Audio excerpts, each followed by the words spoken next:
آج میں آپ حضرات کے سامنے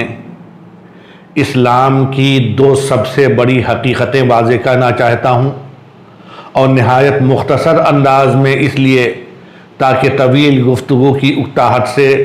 سامعین بچ سکیں۔ ہم اور آپ اپنے ذہنوں میں رکھیں کہ ایمان کے لیے سب سے عظیم اور سب سے واضح چیز کلمہ توحید ہے، جس میں ہم لا الہ الا اللہ محمد الرسول اللہ کہتے ہیں، اور اس کی گواہی دینا ایک شخص کو دائرہ اسلام میں داخل کرتا ہے، اور اس کے تقاضوں کی خلاف ورزی اسے اسلام سے خارج کر سکتا ہے۔ اب ضرورت اس بات کی ہے کہ ہم اس کلمہ توحید کی حقیقت کو سمجھیں اور پوری طرح اپنی زندگی میں اسے عملی طور پر داخل کر لیں۔ تو لا الہ الا اللہ کی سب سے بنیادی اور مختصر توضیح یہ ہے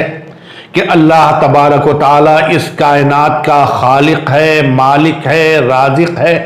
وہی ہماری عبادتوں اور تمام طرح کے نیکیوں میں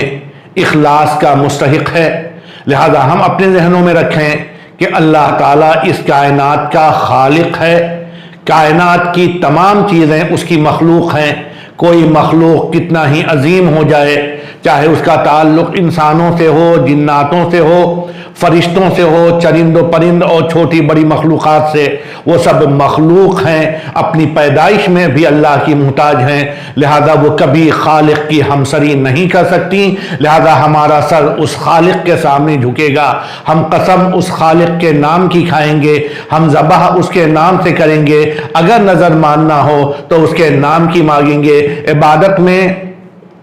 اس کی خوشنودی مد نظر رکھیں گے، اور خالق کے برابر کائنات میں کسی چیز کو اس کا ہمسر نہیں مانیں گے۔ اور اسی جانب اشارہ کیا گیا ہے سورہ اخلاص قل هو اللہ احد میں وَلَمْ يَكُنْ لَهُ كُفُوًا احد، اور اس کا کوئی ہمسر اور اس کا کوئی برابری کرنے والا کائنات میں نہیں ہو سکتا۔ اسلام کا وہ دوسرا کلمہ جو کلمہ توحید کے ساتھ جڑا ہوا ہے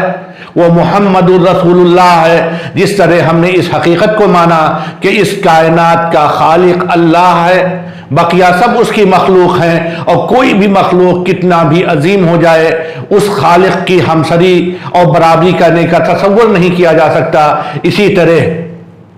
نبی اکرم صلی اللہ علیہ وسلم رسول اللہ ہیں، اللہ کے رسول ہیں، اللہ کا پیغام ان کے پاس حضرت جبریل علیہ السلام لاتے تھے، اور وہ درمیان کی کڑی کے طور پر حضرت جبریل کا اللہ کی طرف سے لایا ہوا پیغام امت تک پہنچانے کے ذمہ دار تھے۔ لہذا دوسری حقیقت ہمیں اپنے ذہنوں میں رکھنا ہے کہ نبی اکرم صلی اللہ علیہ وسلم چونکہ اللہ کا پیغام ہم تک پہنچاتے تھے، اپنی طرف سے کوئی بھی بات نہیں کہتے تھے۔ وَمَا يَنْطِقُ عَنِ الْهَوَىٰ إِنْ هُوَ إِلَّا وَحْيٌ يُوحَىٰ، وہ اپنی طرف سے کوئی بات نہیں کہتے، جو ان کی باتیں ہوتی وہ اللہ کی وحی کی روشنی میں ہوتی تھی۔ لہذا اگر کسی ذات کی تمام بات کو ماننا ہے تو وہ نبی اکرم صلی اللہ علیہ وسلم ہیں، اور نبی اکرم صلی اللہ علیہ وسلم اس امت کے نبی اور رسول ہیں، اور بقیہ تمام ان کے امتی ہیں۔ اور جس طرح کوئی مخلوق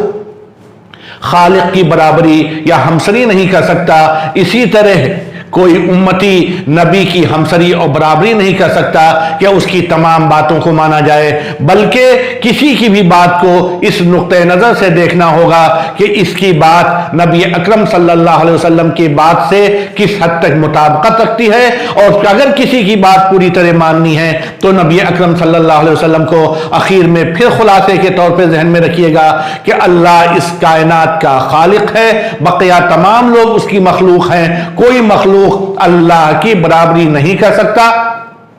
نبی اکرم صلی اللہ علیہ وسلم اس امت کے نبی اور اللہ کے بھیجے ہوئے رسول ہیں، کوئی بھی امتی نبی کی اس طور پر برابری نہیں کر سکتا کہ اس کی تمام باتوں کو ماننا ضروری ہو۔ اللہ تبارک و تعالی ہمیں اسلام کی اس بنیادی حقیقت کو سمجھنے اور ذہنوں میں بٹھانے کی توفیق عطا فرمائے۔ وآخر دعوانا ان الحمد للہ رب العالمین۔